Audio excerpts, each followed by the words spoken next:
इन्होंने open AI के ऊपर भी केस कर रखा है, जिसमें इन्होंने डिमांड्स करी थी पूरे 2 करोड़ रुपए की एएनआई वर्सेस यूट्यूबर्स के। इस केस में अगर कुछ एक इंपोर्टेंट नोट्स अगर इन दोनों के बारे में छोड़ता है तो उस समय जो है पैसों की डिमांड्स, यानी ये अलग अलग क्षेत्र के अलग अलग तरीके के यूट्यूबर से ये अलग अलग डिमांड करते हैं सब्सक्रिप्शन के द्वारा कि आप 1 एनएम का ले लो, आप 2 ईयर्स का ले लो, इस तरीके से डिमांड करते हैं। और इन्होंने उसी टर्म्स के अंदर अंदर भाई ओपन एआई को भी नहीं छोड़ा। यानी आप इसे सुन के थोड़े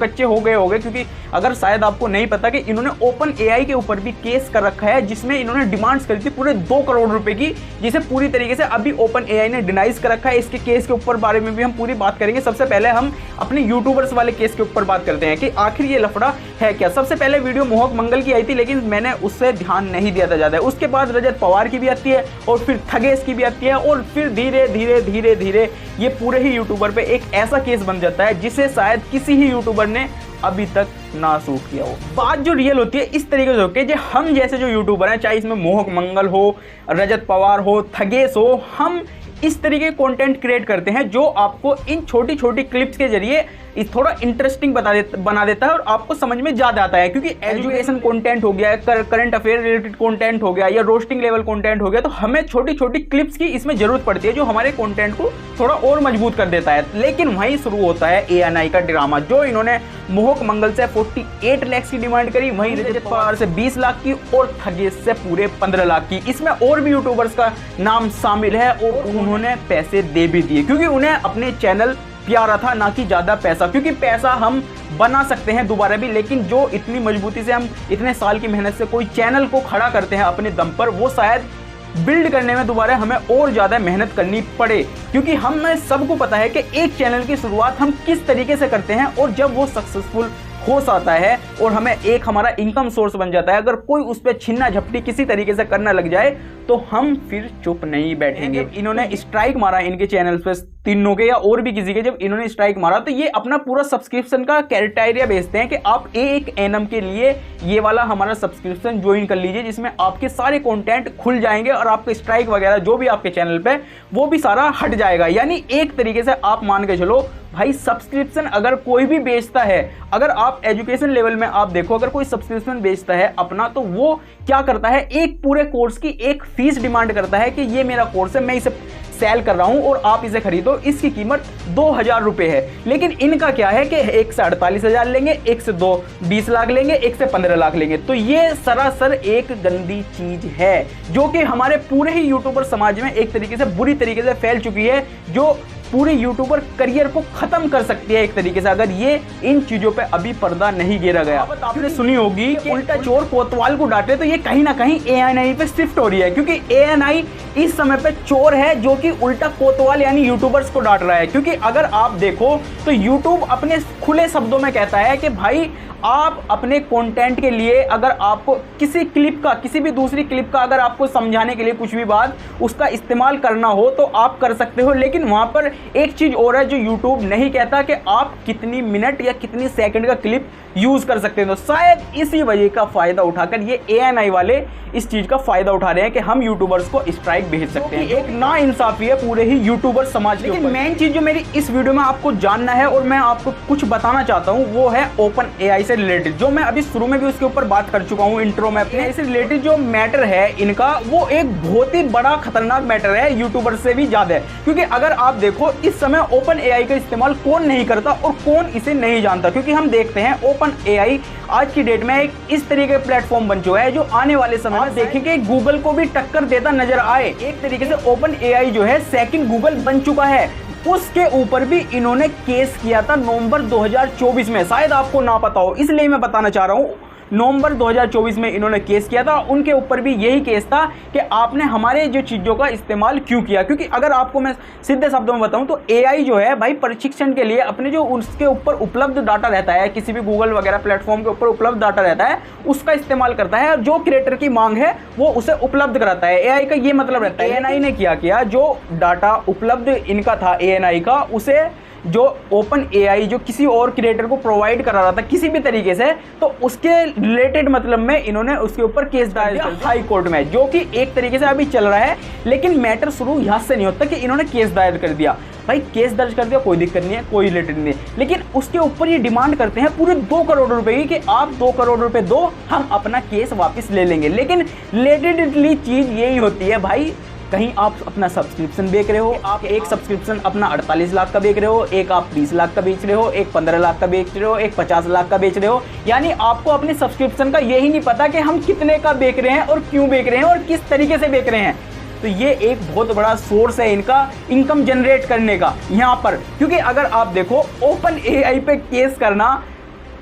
कहीं ना कहीं आपको दर्शाता है कि ये किस तरीके की कंपनी बन चुकी है एएनआई। क्योंकि अगर आप देखो भाई, किसी भी प्रशिक्षण के लिए अगर हम उपलब्ध डाटा इस्तेमाल कर रहे हैं तो वो कहीं ना कहीं भाई फेयर यूज के अंदर ही आता है। अब कुछ लोग और कहेंगे जो एएनआई से जुड़े हुए होंगे खासकर, या एएनआई के चाटने वाले होंगे कि नहीं जी ऐसा नहीं है, आप इतनी मेहनत करते हैं, हम कंटेंट ढूंढ के लाते हैं, सारी चीज करते हैं ये और वो। एएनआई के बारे में भी हम लास्ट में बात करेंगे कि एएनआई क्या है, किस तरीके से वर्क करता है। ओपन एआई जो है इनके केस दर्ज के ऊपर कहता है कि पहली बात तो हम इस केस से या इस डिमांड से, आप 2 करोड़ की डिमांड्स कर रहे हो हमसे, तो हम इसे डिनाइज करते हैं, क्योंकि आपके पास इतना अधिकार नहीं है कि आप हम पे केस दर्ज कर सको, क्योंकि हमारी कंपनी जो है इस समय इंडिया में नहीं है। हमारी कंपनी जो भी वर्क कर रही है इस समय अमेरिका के अंदर या और कहीं पे भी जगह है, वहां पर बैठकर वर्क कर रही है, तो आपके पास ये अधिकार नहीं है। लेकिन हालांकि हमें जो हमारे अदालत में नियुक्त हुए विशेषज्ञ हैं उन्होंने भी कुछ तर्क दिए इसके ऊपर। उन्होंने भी कहा नहीं भाई, हमारे पास ये अधिकार है कि हम इस केस से रिलेटेड जो भी मामला है हम उसे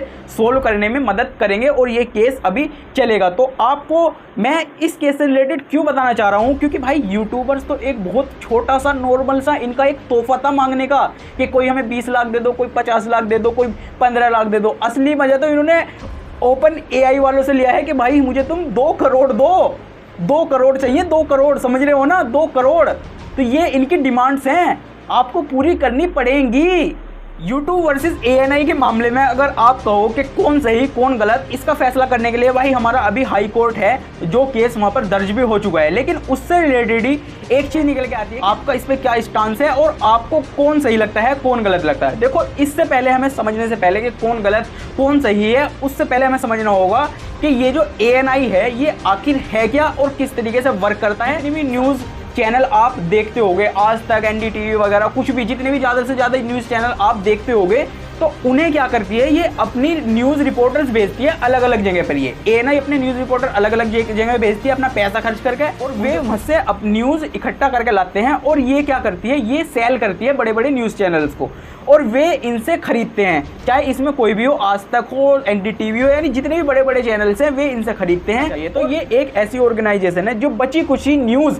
जो बिक गई इनकी, और उसमें भी कुछ बची कुची न्यूज़ जो बचती है वो अपने यूट्यूब के ऊपर डालती है, जिससे थोड़ा बहुत पैसा जनरेट कर लेते हैं। क्योंकि अगर आप देखो तो इनके चैनल पे जाओ तो व्यूज़ इनके ज़्यादा कोई तादाद में नहीं आते, 2-4 हज़ार, 8 हज़ार, 10 हज़ार, वैसे मिलियंस में सब्सक्राइबर्स हैं इनके, लेकिन व्यूज़ इतने ज़्यादा नहीं है। वो क्यों नहीं है वो मुझे नहीं पता, लेकिन वहीं एक रिलेटेड चीज़ निकल के आ जाती है। मोहक मंगल ने जब अपनी वीडियो शूट करी तो उसमें कहा कि एएनआई को जो आपने सब्सक्राइब कर रखा है तो उसे आप जाकर अनसब्सक्राइब करो और इसके खिलाफ ज़्यादा से ज़्यादा मेरा साथ दो, क्योंकि मैं ये जो है अपनी जंग जो है स्ट्राइक वाली ये जीत सकूँ। तो इन्होंने ये चीज़ें कहा, तो भाई एक चीज़ तो यो, इन्हें घंटा फर्क पड़ने का नहीं, आप कितना ही कर लो, इनका कंटेंट सब्सक्राइबर से नहीं चलता। इनका कंटेंट तो भाई इनके न्यूज़ रिपोर्टर जो होते हैं, जो अलग अलग जगह पे जाकर रिपोर्ट इकट्ठा करके लाते हैं, इनका कंटेंट उनसे चलता है। और इसी कारण जिस तरीके से न्यूज़ चैनल से अपना पैसा मांगते हैं, डिमांड करते हैं अपनी न्यूज़ देखकर, तो उसी तरीके का इन्होंने क्या कहा कि जितने भी यूट्यूबर्स हैं उन्हें सबको स्ट्राइक दे रहे हैं। और ये ऐसा भी नहीं है कि 1 स्ट्राइक 2 स्ट्राइक से,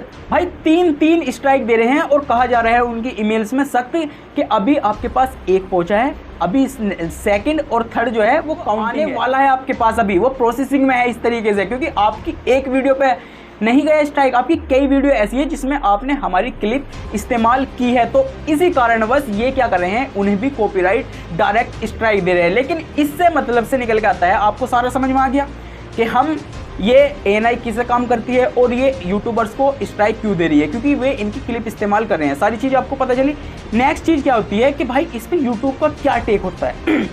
तो यूट्यूब अपने फेयर अनफेयर तरीके से कहता है कि आप किसी भी कंटेंट अब अगर आप शूट कर रहे हो किसी तरीके का एजुकेशन लेके, करंट अफेयर से रिलेटेड या किसी भी तरीके का आप समझाने वाला कुछ, सिंपल शब्दों में कहूँ समझाने वाला कुछ कंटेंट यूज़ कर रहे बना रहे हो, तो आप उसमें अपनी किसी भी वीडियो की मतलब किसी और की वीडियो की आप छोटी क्लिप डाल सकते हो। लेकिन कंटेंट आईडी सिस्टम इसके अंतर्गत क्या आता है, जैसे यूट्यूब है,